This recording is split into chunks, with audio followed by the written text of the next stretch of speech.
We're diving into a question that every small business owner faces. How in the world do you stand out from the crowd?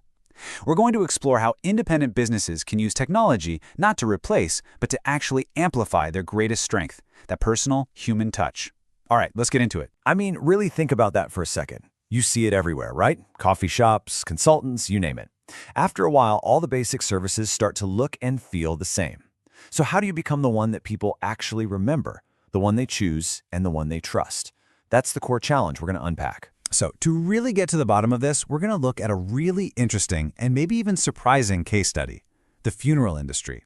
Now, I know it's an unusual example, but it's an industry where this problem of being the same is crystal clear, and it offers some powerful lessons for pretty much any service business out there. Just take a look at this list. You've got caskets, guest books, flowers, even things like live streaming services. These have all become standard issue.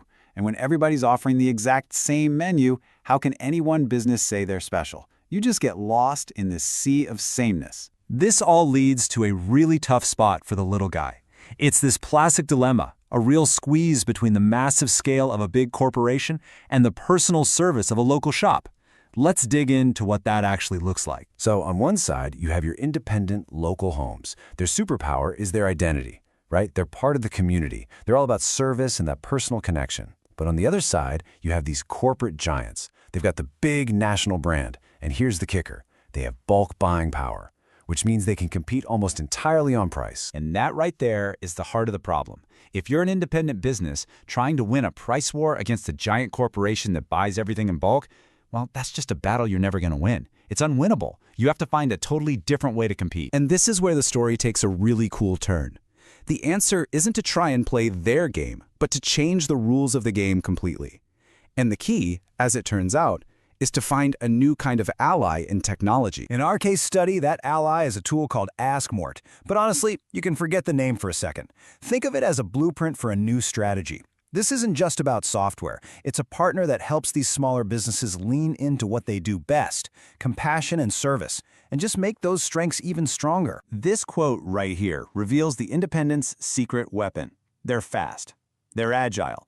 A small business can decide to try a new tool like this and have it up and running in no time. But a giant corporation? They are stuck in endless meetings and have to jump through so many bureaucratic hoops. That speed gives the little guy a really surprising and powerful edge. So, what does this actually look like in practice? How does it work?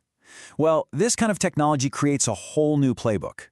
It's a three-part strategy for using tech to amplify, not replace, that all-important human touch. And here they are, the three pillars of this new playbook: maximize empathy, build 24/7 trust, and ensure transparency.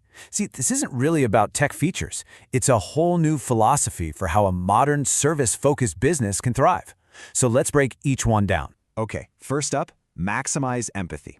I know what you're thinking. How can technology make you more empathetic? Sounds like a contradiction, but here's the secret.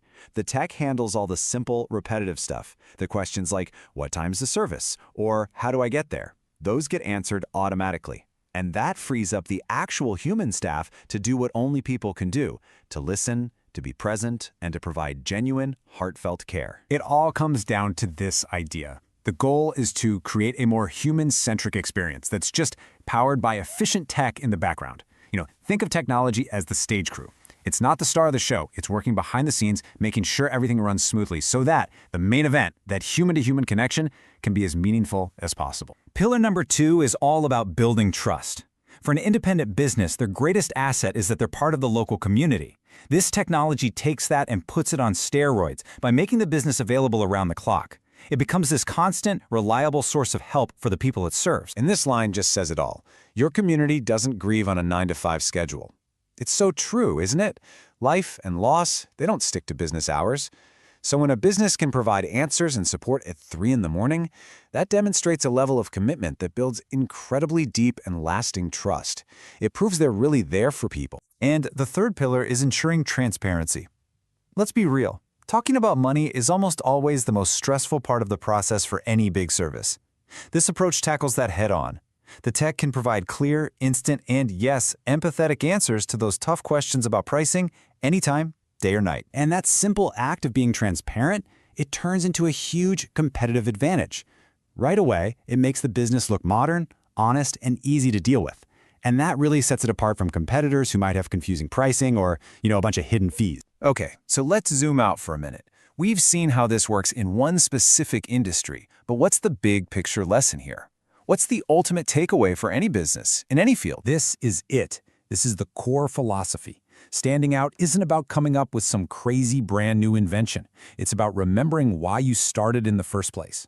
It's about getting back to basics and focusing on the human beings you're trying to help. So when you boil it all down, the real innovation is using technology to double down on the things that really matter, the things that make you human. Use it to offer more personalization, use it to build a stronger community, and use it to be radically transparent.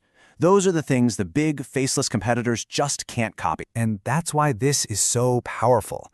Because when a business uses technology this way, it's not just selling a product or a service anymore. It transforms into a genuine force for good in its community.